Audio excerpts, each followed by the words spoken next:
Regardez, le ministère de la Sécurité doit aujourd'hui faire des campagnes sur la responsabilité de l'État. Voilà, des campagnes de sensibilisation et de communication. Voilà.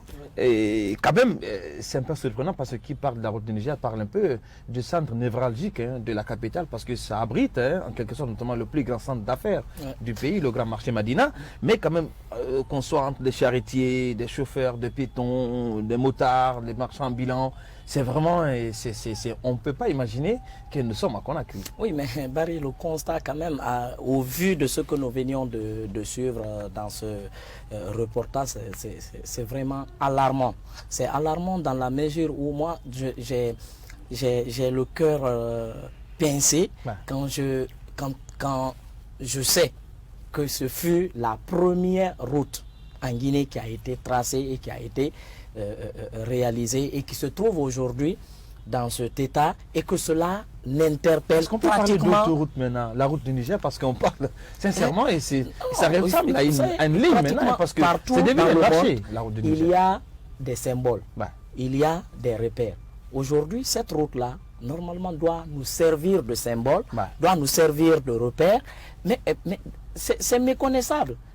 Quand on arrive là, qui auparavant vous interrogez, d'accord, des jeunes dans le quartier, et même ceux qui sont à Matam là-bas, quant à savoir est-ce que ils connaissent la première route qui a été construite en Guinée.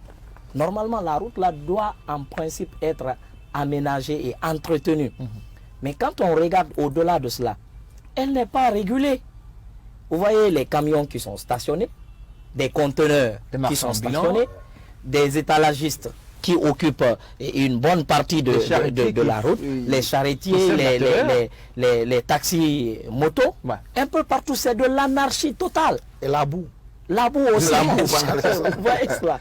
Donc, quand une situation est comme cela, et que cela n'interpelle pas les autorités, c'est bien beau de dire que quelque part il y a l'incivisme à côté, mais encore une fois, le temps doit être donné par les autorités. Alors, Alpha Blay, est-ce que vous aussi, vous êtes surpris parce que quand même, ce qu'on est en train de voir là, c'est un peu inconcevable qu'une capitale qui se réclame pourtant autrefois appelée comme étant la perle de l'Afrique de l'Ouest, aujourd'hui avoir cette route, sincèrement, ça ressemble à un pays en guerre, sincèrement. Bon, il y a trois aspects ici que nous lisons, non seulement dans ce reportage, c'est que d'abord il y a ce qu'on appelle le laisser-faire.